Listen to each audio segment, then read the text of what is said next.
მოგესალმებით. წარმოგიდგენთ ვიზასა და Forbes Georgia-ს ერთობლივ პროექტს, პოდკასტების სერიის ფორმატში, სადაც მოწვეულ სტუმრებთან ერთად განვიხილავთ საქართველოს ინოვაციების ეკოსისტემას. აღნიშნული პროექტი ღია დისკუსიების პლატფორმის შესაქმნელად კიდევ ერთი წინ გადადგმული ნაბიჯია, რომელიც მოგცემს შესანიშნავ შესაძლებლობას მოწვეულ სტუმრებთან, ექსპერტებთან, ვიზასა და მის პარტნიორებთან ერთად შევაფასოთ და ვიმსჯელოთ ინოვაციების ტენდენციებზე, კულტურასა და მის აქტუალობაზე. დღევანდელ ეპიზოდს მე გიორგი არონია გავუძღვები. აქვე მოგახსენებთ, რომ პოდკასტის ეს ეპიზოდი ინგლისურ ენოვანია. We live in a dynamic, ever-changing world disrupted by technology. To survive and prosper in such a world, individuals and companies must embrace technological development. It's all around us. It makes our lives easier and gives us comfort. This trend is established too. Traditional financial institutions are transforming into technological ecosystems, while technology companies are offering financial services. The era we are living in is that of fintech technologies. Today, we will dive into the brave and exciting new world of fintech. Our guests are the Senior Director and the Head of Partnerships, Fintech and Ventures at Visa for the CIS-SEE region, Mr. Ევგენი Lysniak, and co-founder of the prominent Georgian fintech startup Pazy, Mr. Greetings, gentlemen. Hello. Hi, Gheorghi. Hi, Gheorghi. Thank you very much for the invitation. Of course, it's a pleasure. Mr. Evgeny, let's start with the great reshuffle. Since the beginning of the pandemic, companies and their employees had to rethink what they do, where they do it, and how they do it. Fundamentally, companies and quite frankly, individuals too had to reorganize their lives, reconsider their values, and change their behaviors. Regulators too had to take radical steps. So let me ask you, how did the great reshuffle affect the fintech industry? Thanks for the question. Yeah. Okay, so let's start from this perception of great reshuffle and what exactly happened. Yes, what we see, what's happened. We see that first of all, according to numerous investigations, what we see, 2/3 approximately, yes, of leaders are confident that hybrid, flexible, and remote working will usher in a more diverse workforce. And over the half are optimistic that this flexibility will be good for both people and business. So actually, we see absolutely different behavior from people. And obviously, it leads to absolutely different requests from people to any type of services, including financial ones.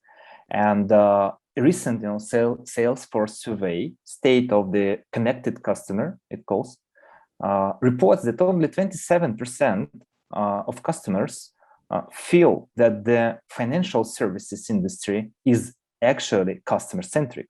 And only 23% think that the industry handled the pandemic well. So what does it mean?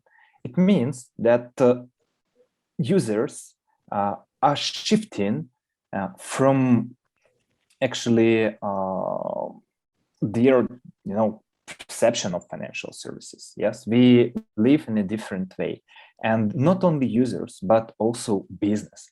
And if according to this again survey of Salesforce, in 2019, people and business priorities were like improving customer experience. In 2020, we see that implementing new technology is a high priority, and while improving customer experience shifted to the 5th place. So we see a lot of challenges, yes. And the first challenge, what I can say that this is customer safety and well-being. So we live in a different world, and we definitely would like to see absolutely more attention to this. So the second is it's like significant economic pressures we faced with it, as well as economic security and recovery. This, while I'm talking about the general things, it leads and brings us changes in consumer behavior and SME digitalization, first of all. So a lot of countries, and I believe including in Georgia, make a bet on a SME as a key driver of economy. As well as at Visa, we believe that SMEs deserves deserve now much more attention than we paid, than a lot of institutions paid them before. So first of all, it's immediate digitalization. Yeah. The second is reopening of economies stimulates the recovery. And the second is growth of e-commerce. Given an example of Payz, actually, who are part of one of our initiatives. I will say a bit later about this. So what is Visa point of view about fintech companies? We see, yes, and I have mentioned it in the first question, that technology now is one of the most highly demanded, and everybody focuses on it in terms of embedding it to new products. And we see that world actually indeed becomes more technologically integrated. And we believe that fintechs, they play a pivotal role in this recovery and this restructuring of the global economy. And Visa strategy about fintechs is pretty simple from one side, but very complex from another. So we have three directions: and investment, partnership, and engagement. So we continuously invest in companies that have some potential, yes, to develop new products. We are scouting, we are looking for these companies and enter in equity pretty often. You heard a lot of news about this, about such events. The second, if we are talking about partnerships, how do we partner? So we have we have several tools, not a lot of, but several tools. First of all is a Visa Everywhere initiative. The second is Visa Fast Track program. So let's focus on Visa Everywhere initiative. And actually, Payz, we are proud to have this company as a winner of semi-final 2021 of Visa Everywhere initiative. This is a global program of Visa that's aimed exactly to identify the most prospective and promising startups who are focusedly solve and problems of important for us spheres like SMEs, like payments, like sometimes even in those markets where it's allowed cryptocurrencies, so on so far. The second is for more mature companies like mobile number operators, for instance, or big merchants or investment funds or whoever. This is our Visa Fast Track program. We are continuously engaged with companies who are willing to enrich their products, their customer experience with new type of services, first of all, financial services for their customers. For instance, in Uzbekistan, Kalha mentioned it, this country, we have a strong partnership with a mobile operator who is working not only as mobile operator, but financial services provider as well as marketplace. And we have built and embed financial services to mobile number operator actually in ecosystem, and we see pretty high demand from the audience. The same story with Kazakhstan. With Beeline Kazakhstan, we have absolutely successful product of bank card that is embedded into daily life of mobile number operator users. So what else? We are partnering with the post operators, and we have launched with a tap-to-phone solution first in Kazakhstan and in Central Asia with the Kaspost, state post operator. Now Kazakhstan is one of the leading countries in the world in terms of adoption, exactly tap-to-phone solution. So we see that starting from non-traditional player, we showed an example to traditional ones, and it's great to see this. So Kaha, with the help of Visa and in general also, as Mr. Evgeny mentioned, the fintech community in Georgia is pretty well adapted to technological change. So where does Payzy stand within the Georgian fintech community? Okay, so first of all, we were really honored to be part of and winners of Visa Everywhere initiative in CEMEA region. It showed us what benefits Visa brings to its fintech partners, to small companies like us. It opened many doors in direction of product development and also market access during our journey of expansion in new countries. Georgia was well concentrated market in direction of payment services, but Visa's program, like its sub-acquirer agreements, which gives us ability to be a payment facilitators for the acquirers who are present in our market. It gives us ability to operate under Visa trademark and Visa product and receive online payments for our merchants. Also, Visa helped us during our expansion process in Uzbekistan. How it was when you are in payments business, there are many sites with whom you need to communicate, and the most important part is communication with acquirer banks. Those banks are directly connected to Visa as a principal members, and we as a payment service providers need this partnership with these banks, and Visa was kind enough to introduce us to these banks in this new country where we didn't know anybody, and they opened doors to this bank. So this was the biggest benefit for us to be part of Visa Everywhere initiative. And also there are other great products like fraud monitoring and direct integration to the banks, and which we are now starting to utilize more and more. And there are other products we want to explore which are accessible through Visa to us as payment service providers. Evgeny, what direction is the fintech industry heading? What does the future hold for both institutional players and regular customers? And more generally, what are the financial technologies of the future? It's very hard to foresee future, but what can I say? It's a key trends, yes, some of key trends.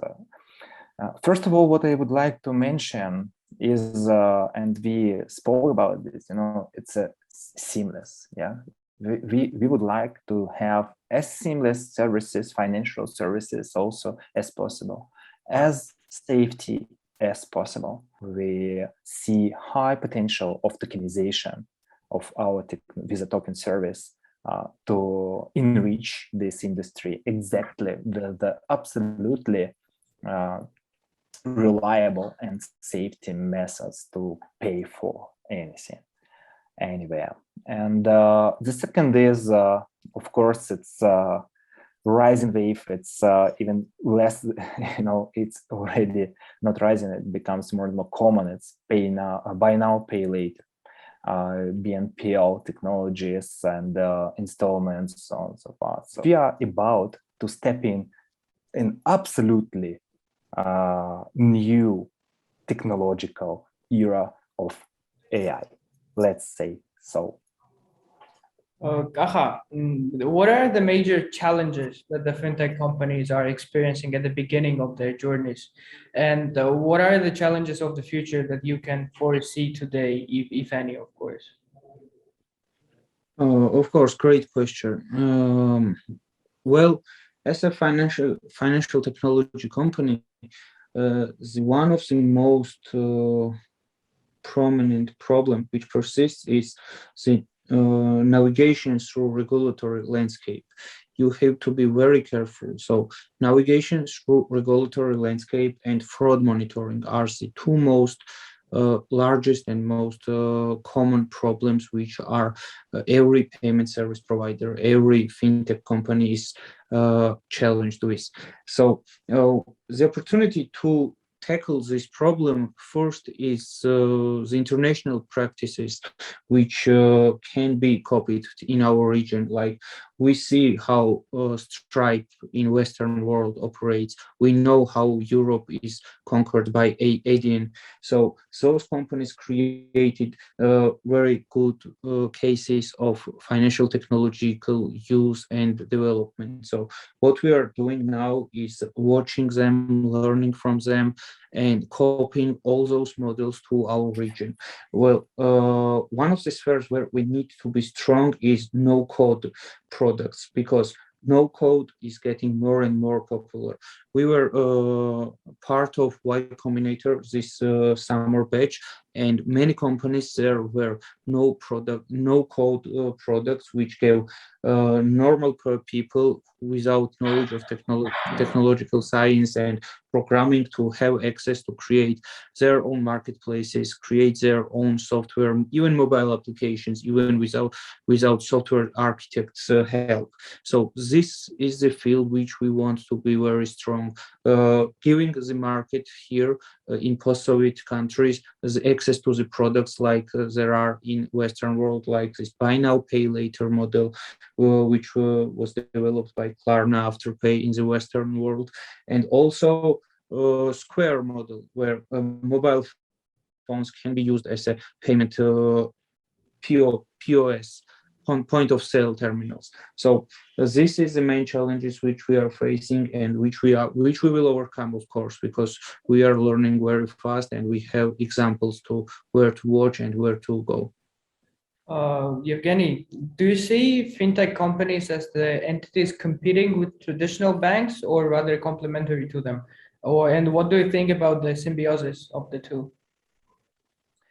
You know, Gеоргий, I actually even promote this motto, like lead but not compete, when I talking to traditional banks. I believe that openness and open technologies, it is a way to win-win for everybody, for customers, for business, for economy, at all. That's why I believe that it is the way for symbiosis. It is the way for partnership. It is the way for openness. I believe that this is type of future, and Visa actually we stay and we stand exactly on this position. We have our Visa developer platform where we have a lot of APIs that we actually provide to the world, and we allow a lot of fintechs to enrich their products using our technologies. And this is win-win for everybody, I believe. What are the expectations of individual and institutional customers in Georgia? How willing are they to accept technological products in general, and how ready is the country's legal and infrastructural ecosystem? So first of all, Payzy was started because companies, new kind of companies, 2- and 3-sided marketplace, large players in online shopping, where they had need of new payment systems. They need the flexibility which payment service provider can give them, which fintech can provide. So that's why in the beginning we did a primary research of all the needs which this market had, and developed our APIs and our products using them. The regulatory landscape is very flexible also. Here in Georgia, we have a national bank who regulates us, and they gave us opportunity to operate with all the flexibility and all licenses which we needed for e-money issuing, being a payment service provider, integrating with the bank. And the market here is also moving to open banking, and open banking will be the major new key component in payment systems, because that's when payment service providers, fintech, will be most necessary, because when you have all those banks here with open banking APIs available, you need a neutral player who can coordinate all those APIs and give access to online payments through these new APIs to its clients. So this is where our market goes, and we are every day we are working on new products to develop new things for the market, and each new product is received very well by the audience and by our merchants. They're starting to use it as they love it, and we are listening to their comments and how can we move forward, what they need to us to change. And it's like we see a synergy between our merchants and us. We see a synergy between ourselves and the banks. So, and we see the most synergy out of from us and Visa in Georgia and in the region. In the region also, we hope to do the same thing. ეს იყო ვიზას და Forbes Georgia-ს ერთობლივი პოდკასტი. ჩვენი სტუმრები იყვნენ ვიზას უფროსი დირექტორი და პარტნიორობის ფინტექისა და წამოწყებების უფროსი დსთ-ს და აღმოსავლეთ ევროპის ქვეყნებში ევგენი ლისნიაკი და წამყვანი ქართული ფინტექ სტარტაპის ფეიზის თანადამფუძნებელი კახა გელაშვილი.